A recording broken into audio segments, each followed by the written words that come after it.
Bonjour Stéphane Piat, vous êtes Bonjour. directeur général de Carmat, qui est donc le concepteur et développeur du projet de cœur artificiel Total le plus avancé au monde.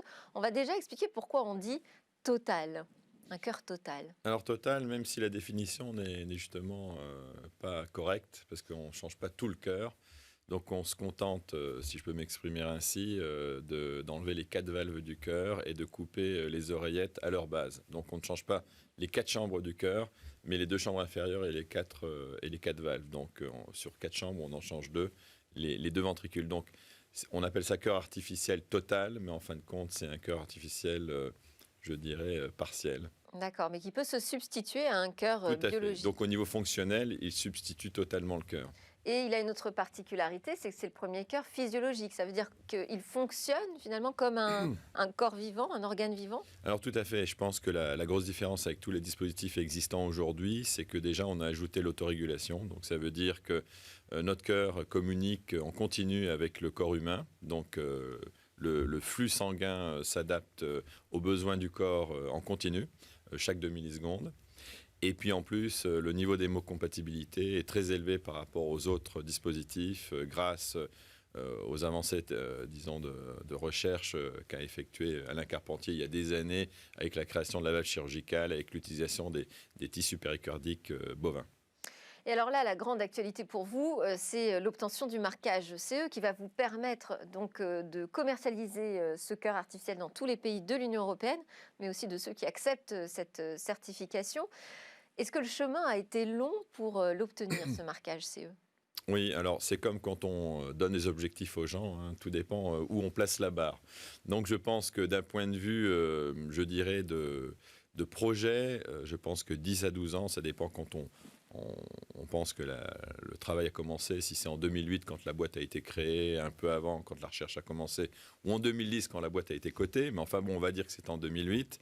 12 ans pour arriver au marquage CE pour une technologie aussi compliquée, c'est assez court, je dirais. Donc je pense que c'est une très bonne performance. Parce qu'il faut préciser que vous avez une expérience, même avant Carmat, assez importante dans les plans de commercialisation de dispositifs médicaux et en particulier en cardiologie. Donc vous avez le sentiment que ça s'est accéléré?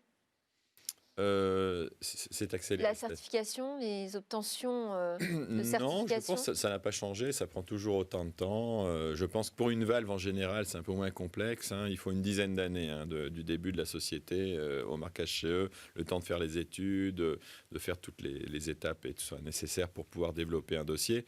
Donc je pense que 12 ans pour Carmat, c'est très bien. Maintenant, il est clair que quand il y a eu l'offre publique initiale, bon, il était annoncé 2013. Donc si on regarde le prospectus de mise en bourse, bon, c'est clair qu'on a 7 ans de retard. Maintenant, par rapport à une société normale, c'est une très bonne performance. Ça veut dire qu'il faut avoir des capacités justement d'investissement en R&D phénoménaux.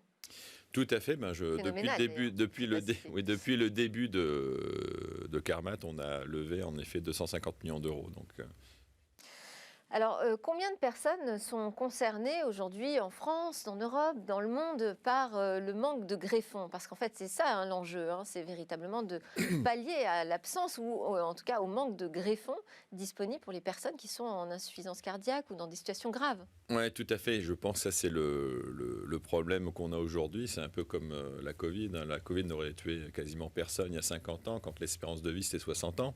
Donc, pour nous, c'est la même chose. Il y a 50 ans, on ne parlait pas d'insuffisance cardiaque avancée.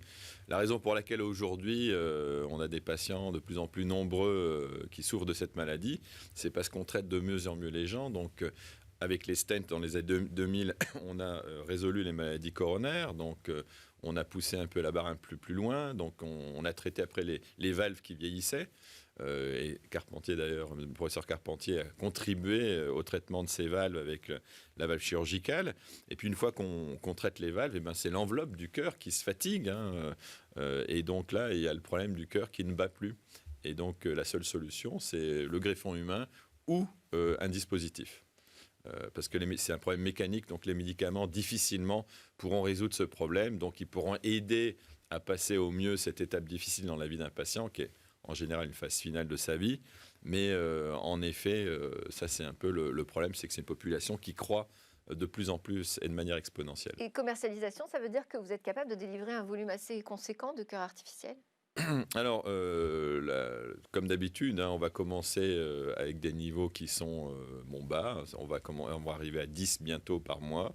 Et puis, au fur et à mesure, on va adapter notre outil de production. Notre outil de production actuel est limité à 400 prothèses au niveau du potentiel. Hein. On n'est pas prêt aujourd'hui au niveau du potentiel à 400 prothèses par an. Donc, en fin d'année, si la demande est à la hauteur de ce qu'on espère, ce que je pense sera le cas, on devra s'interroger sur la stratégie de développement de production, si on crée un second site, si on en crée un plus gros, etc. etc. Donc, c'est des discussions qu'on aura en fin d'année. Et alors, ce plan de commercialisation, il démarre au deuxième trimestre 2021. Tout à fait. Donc, quand je dis que c'est imminent, c'est vrai. En même temps, ça prend un peu de temps. Pourquoi c'est pas immédiat? C'est toujours, déjà, c'est pas aussi simple que ça. Hein. C'est pas comme le lancement d'un dentifrice ou d'un nouveau brand dans le consumer où on fait des stocks à l'avance parce que les problèmes réglementaires sont pas les mêmes. C'est beaucoup plus facile je pense en tout cas, je suis pas expert de produire un dentifrice qu'un cœur artificiel, mais je pense que ça doit être le cas. Et on n'a pas non plus les mêmes ressources au niveau marketing, etc., etc. Et on vend pas aux consommateurs. Bon, le consommateur, on fait une publicité, c'est sur le rayon, c'est fait. Là, on vend à un hôpital un système de santé et on ne peut pas commencer les négociations avant d'avoir le marquage CE.